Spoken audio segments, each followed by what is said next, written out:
Yo, YouTube, what's going on? It's your boy Salvation Elite. We are back with another video, guys. What in the world, man? Karma is retired, man. The legend, the champion, Mr. 3-time Sally No-Nos, the legend Karma himself decided to hang up the sticks today. There is a ton to talk about. The CoD League announced the delay of CDL Minneapolis, and Karma's retirement affects a lot of players and a lot of teams around the league. So let's get right into it. Let's go. So like I said, CDL announced that CDL Minneapolis will be delayed a week till next weekend. It was originally supposed to be this weekend, but because of, everything going on in the current state of the world, they decided it would be best to move it back, which I understand. It could be a slippery slope pretty early, so I can understand why they want to delay it a week. But it is unfortunate considering it's like the biggest, most epic tournament of the whole year so far, and we gotta wait another week for it, man. Killer. We're gonna have to figure out what to talk about in the podcast this week. It should be a fun one, but 2020 keeps on surprising us over and over. But the huge news of the day is Karma, the literal legend, the 3-time, has retired from Call of Duty. This sucks, man. This absolutely sucks that like the whole situation that he's been through this year with Seattle and how this has all gone down, that he decided that it's just not worth playing anymore. I mean, at the end of the day, he's a husband, he's a father, and he's an entertainer, he's a streamer, he's a content creator, and he's a pro player. And so at some point, one of those areas had to take a hit, and it was competitive Call of Duty. Of course, he's on the Mount Rushmore of competitive Call of Duty with the 3 CoD championships dating back to Black Ops 2, all of his accomplishments all these years. On this one kill, 12 seconds left on the clock. Proofy has to go back. Kill is gonna have to chase Proofy. Proofy has to go for the defuse here. He's gonna get it. He's gonna get it. He does it. We have a world championship. Rico, your winner here, the Call of Duty championship. Surprised that that's actually how everything went down here, but ultimately Complexity is going to be able to pull it out, and they are going to be crowned your 2014 World Champion winners here. What an amazing play by them. I mean, look at these guys. The bro love is coming out. Complexity. The curse has been broken.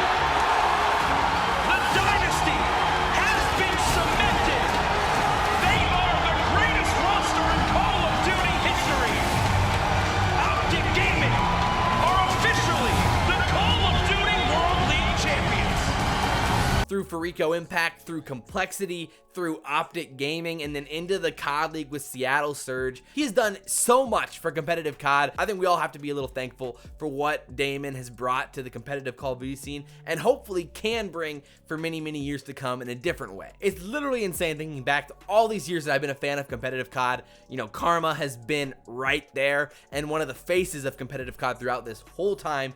And we're losing them, man. It's the next domino of CoD legends. It just sucks that it had to go down like this and kind of end in a really, really rough way for Seattle. So, of course, Seattle's been really, really struggling.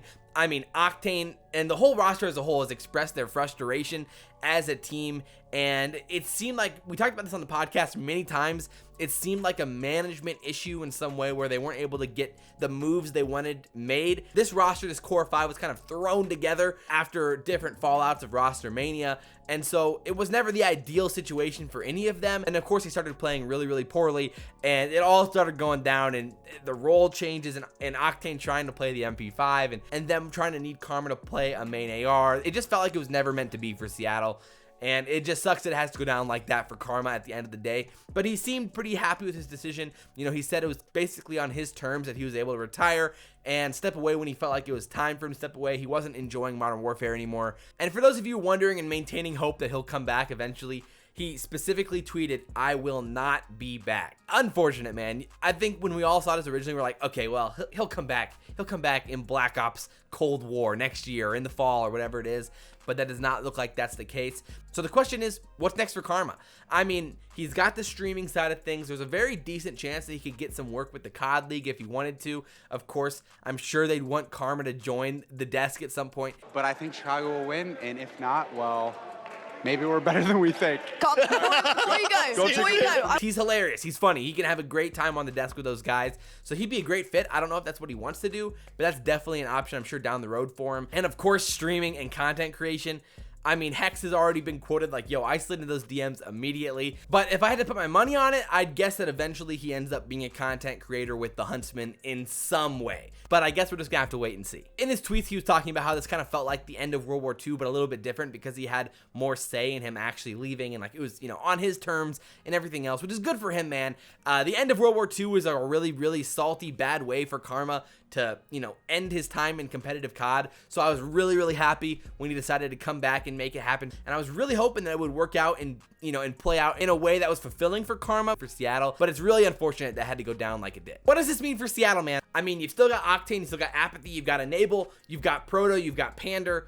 What's happening here? So Octane tweeted that he is back to the AR. You've still got all those guys on that roster, and they announced that Proto, one of the subs for Seattle, is joining the starting lineup, and they're going to test it out and see what happens with him in the lineup. He's shown promise in the past as a really good player, and I'm excited to see what he can bring. I always love seeing the new faces in the COD League, and Octane, after experiencing the MP5 for a little bit, it's probably best for him to head back to that main AR role for Seattle. We know how good he is in that role, how comfortable he is in that role, and at the end of the day, that's the biggest upside. The best case scenario for Seattle is Octane dominating that main AR role. So CDL Intel tweeted like, yo, I wonder if this clears up Seattle's cap space problem. What's the future with that? That is, I guess, up in the air at this point. We don't know what necessarily could happen there. I know a lot of people would like maybe first thought would be Gunless, but we've heard in the past that Octane and Gunless don't necessarily get along, and Octane didn't want to team with Gunless. Gunless said that on Hex's podcast that, you know, Octane wasn't really about teaming with them. That doesn't really seem like a likely option. I'd imagine Seattle's going to try to roll with what they got right now, see what happens. Hopefully by champs, they can figure something out and try to make a run with this roster. I'm not necessarily holding out hope that Seattle's gonna be able to figure this out. It's hard to imagine that replacing a 3-time champion, it's hard to imagine that replacing him is gonna make you a better squad, especially quickly in the COD League. That just seems impossible. I think it's pretty safe to assume that they're not going to be tremendously better anytime soon. Maybe by champs they can make a move, or Proto really works out, Pandur starts clicking, and they can really start making something happen, but I am not going to get my hopes up that that's the case. In other news as well, the pro players now have their own dedicated servers for 10s lobbies and scrims, which is pretty dope. If only we had the access they had, that would be so sick. But that's really exciting for them. I mean, no more 12 Hz servers for the COD bros, so shout out. You guys are lucky because we have to suffer every day with that. And then, of course, also, Crim6 was like, yo, what in the world? There was like a magical spawn update today. Like, why are these spawns different? A lot of pros today were like, what is happening with these spawns? They make no sense.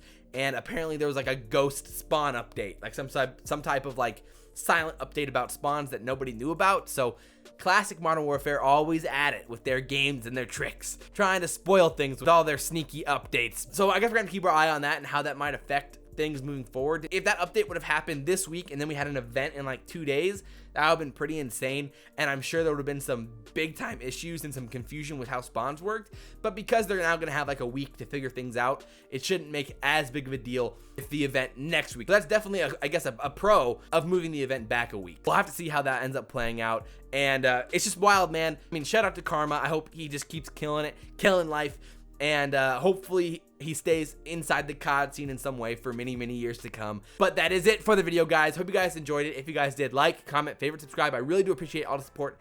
I'm trying to do this long term, and I cannot do that without you guys, so I really, really do appreciate it. But as always, guys, I'm your boy, Azhir Cave, and we will see you next time. I'm out.